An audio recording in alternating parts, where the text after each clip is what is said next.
Good afternoon, folks, and welcome back once again to our English Flash News edition.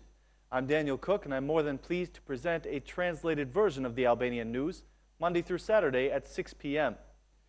The last 3 months of 2014 were some of the most difficult months economically for the Albanians in many, many years. The financial crisis has deepened for many families, and many citizens have not been able to buy even the most necessary products.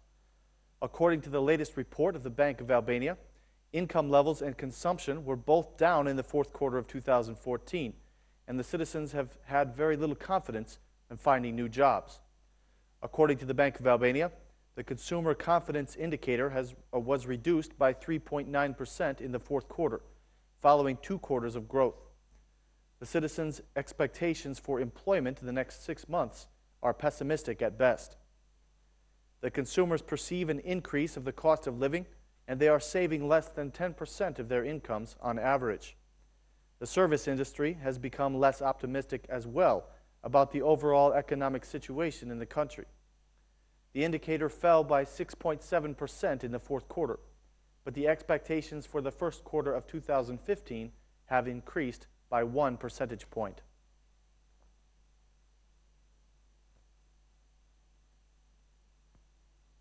The police have released one of the men that was arrested in the anti-drug operation in Elbasan several days back. The police have set free the suspect Fatmir Hoxha, saying that there was not enough evidence to implicate him in drug trafficking. Yesterday, the police released another suspect, Ergest Dankes. Now there are 9 suspects who are still in custody, 7 Albanians and 2 Colombians. Among the arrested is the nephew of Anver Hoxha, Ermal Hoxha. It is learned that the Colombian citizens did not enter Albania illegally. They entered Albania on November 14th at the customs point of Kakavaya. They were accompanied by an Albanian citizen with the initials AG. The court session for those arrested is expected to be held tomorrow.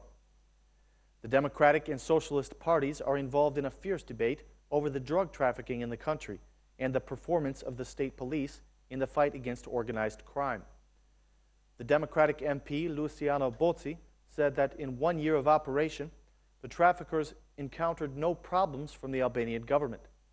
He said that the authorities closed their eyes and ears, turning the country into the Colombia of Europe. According to the Democrats, the discovery of the laboratory was only because of our German partners, and if it were up to our government, the laboratory would still be in operation. Bozzi had some accusations and questions for the government. He asked, "Is this drug trafficking organization a sponsor of the Socialist Party electoral campaign? Are the group members related to the high officials of the Socialist Party? Are the members of this group relatives of the vice ministers of the government?" The socialist reaction to this was immediate. The MP Besnik Bare asked the Democrats why a drug empire like Lazarat was left free to operate for 8 years during their governance.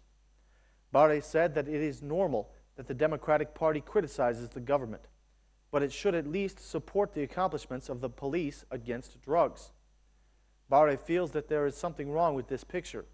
He says that political debate is understandable, but the Democratic Party should at least be pleased about the success of the police in the fight against organized crime in the country.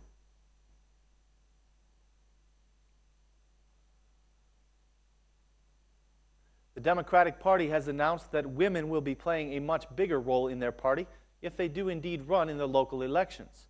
The chairman of the Democratic Party has given this promise at the Women's Forum, that if they do run, 50% of the candidates for council positions and 20% of the candidates for mayor will be women. He made this declaration at an open forum entitled "Women and Youth in Albania, So Far Yet So Close to Europe." The forum was also addressed by the head of the Women's Forum of the European Popular Parties, Doris Pack. She praised the respect of the gender quotas in the electoral lists, and she said that it is thanks to this respect that she has been able to reach the position that she is in. The Minister of Integration, Klayda Gjosha, called all the political parties to respect the gender quotas and to participate in the local elections. The Ombudsman, Igli Totazani, feels that gender quotas should be increased even further. He proposed that 70 MPs out of the 140 in Parliament should be women.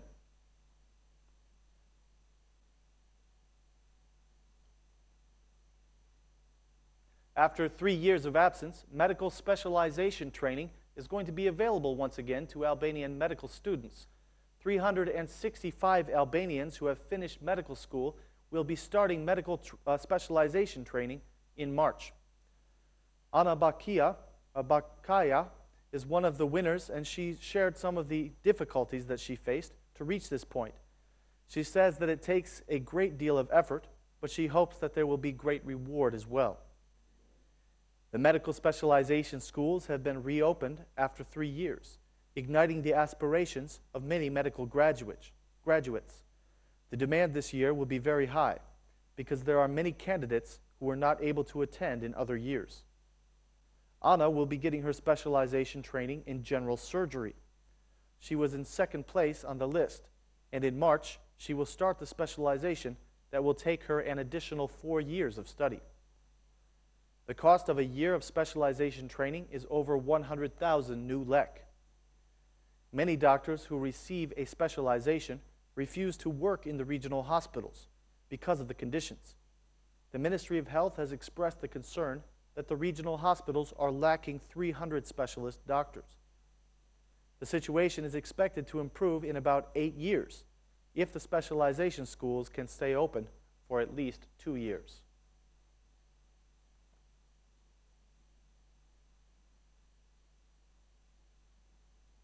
There is going to be a new method of checks and balances for the customs officers here in Albania.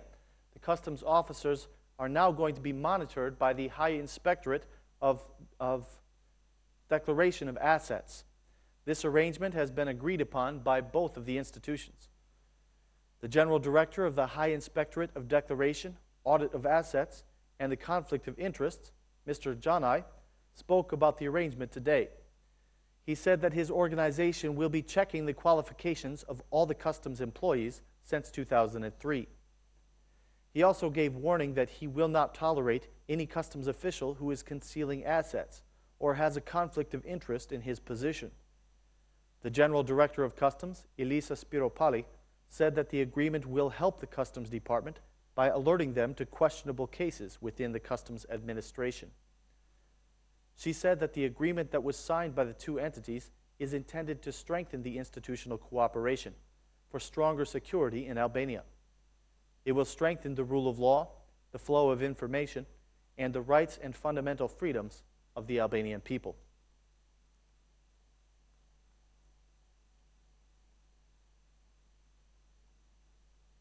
An Albanian woman from Vlora is running in the Greek parliamentary elections. She has promised to be the voice of the Albanians in that country. Ina Panayoti, who left Albania when she was only 15 years old, told Balkan magazine that she thinks Albanians in Athens will support their compatriot. There are many Albanians living in Greece, and their vote makes a big difference in the parliamentary elections, as they are a very large community. A good portion of them have now become citizens of Greece, giving them the right to vote. Ms. Panayoti had this to say: "Most of the Albanians here are organized and are members of the Socialist Party of Greece. Since I am running under the Socialist Party of Greece, we are of the same ideology. I hope for their support." She told Balkan magazine that she will be the voice in the Greek parliament for Albanians who live in Greece. "I do not want to make promises that I will not be able to keep later," she said. "I think that since we have been here for many years, our voice should be heard in the state bodies," said Ms. Panayoti.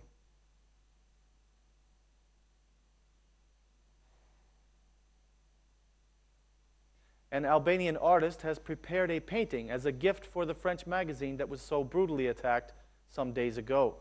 The painting portrays a rooster which symbolizes pride. The rooster's tail feathers are painted with the colors of the French flag, and the pencils in the painting represent the freedom of speech. The painter Helidon Haliti has prepared this painting as a symbol of sympathy and unity with France after the terrorist attack on Charlie Hebdo magazine. He will be giving the painting to the French embassy in Tirana. Haliti is also making preparations for a major exhibition, which he plans to open in 2016. Back in 2012, he showed a large-scale exhibition at the National Gallery of Arts in Tirana. His work was widely received with admiration by the visitors, and also by the media and art critics.